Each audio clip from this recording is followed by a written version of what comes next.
Hi Jimmy, it's Alan Cockrell again. We're going to take a look at your left-handed swing. And like I did right-handed, I'm going to let it run through a couple times, talk about what I see, and see if we can put you into a drill if need be. But, I'm watching your swing. It's a little different setup than right-handed. And you know what? Switch hitters, very seldom will they have the same setup or load that they do from their natural side. So I'm going to I'm just going to say that you have good balance. You do have a similar load. You get the same nice good separation. I just see your hands getting in front of your body just a little bit further before we release the barrel of the bat, and I'll show you exactly what I mean. But we watch your load here again. Very quiet with the head up here. Very little movement with the head.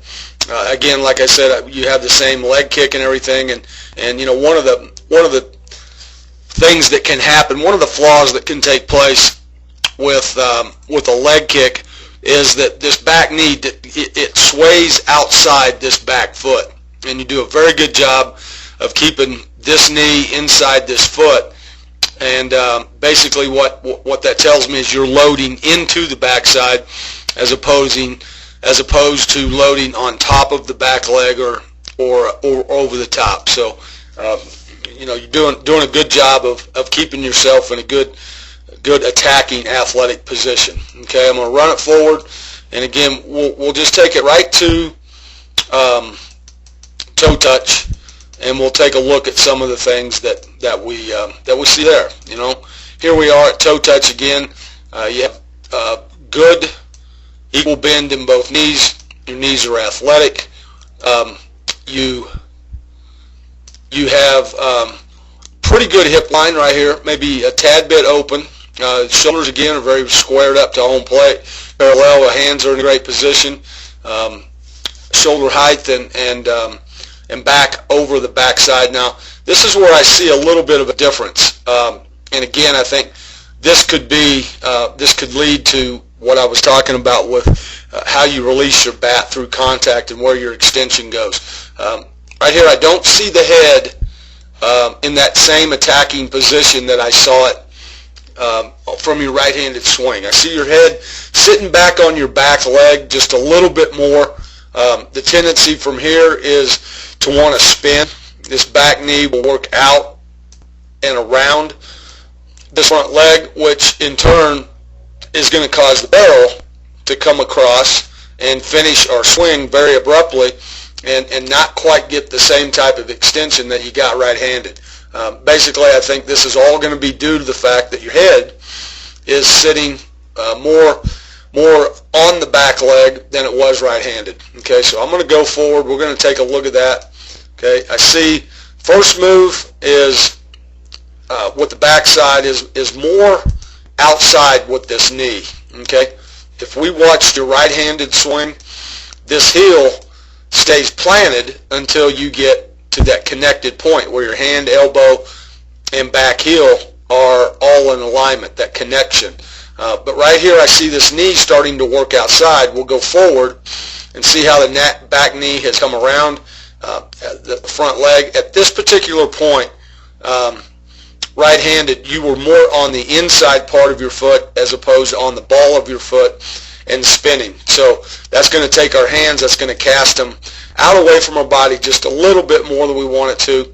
Even though the connection right here is pretty good with your hand, your elbow, and your back hip, this is where we're going to pass off that drive and energy into the hands. But as we get forward and go more to contact here, I'm going to get rid of these lines so we can see it a little bit better. At this particular point, your hands are further out in front of your body with more barrel back lagging or dragging, actually dragging, not lagging, dragging behind your hands just a little bit. And we're working around the ball with that lower half, so when we get to contact, watch how quickly you finish and the hands come across your body. And that just takes away from our extension. So once contact takes place, then we want to continue to keep that barrel here a little bit longer so that finish comes a little bit more full.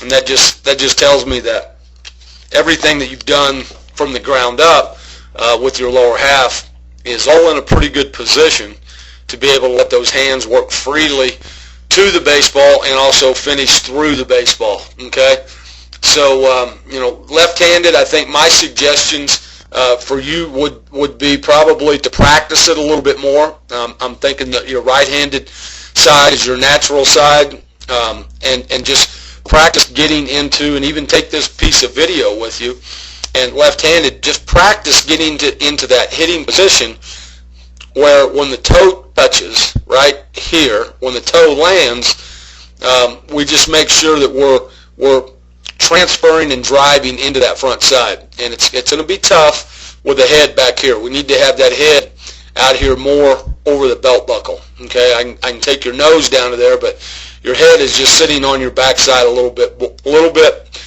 more, and that stay back or that sit back type approach causes us to spin on the ball of this foot rather than work on the inside part of the foot and have that knee drive into the inside part of that stride leg. So that really basically is the biggest thing that I see. Anything that as we go forward, anything that I see that was different from your right-handed side, basically it's all due to that back knee spinning around the front side.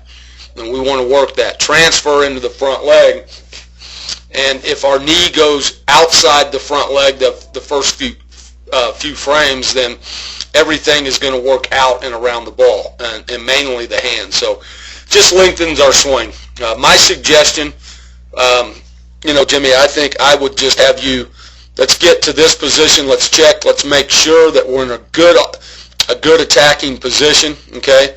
And now we're going to work a lot of tee, and we're going to set that tee basically just off your front foot, maybe slightly inside your front foot, and then we're just going to work that outer third, and I'm going to force my body to be in a good hitting position so that you get the same transfer with the back side into that front side. And again, the biggest issue is this back knee spinning out and around the front side. That causes our hands to cast out and come around the ball. So if I can keep that lower half in a better squared up position to home plate, and I'm working inside the ball with my lower half, by that I mean this knee doesn't work around the front side. We don't get on the ball of this foot too early and start spinning, which causes that knee to go out, come around, and again, just puts a lot of length in the swing. So that would be my suggestion, bud. Look like a good-looking young player. I want to thank you for coming to our camp, and best of luck.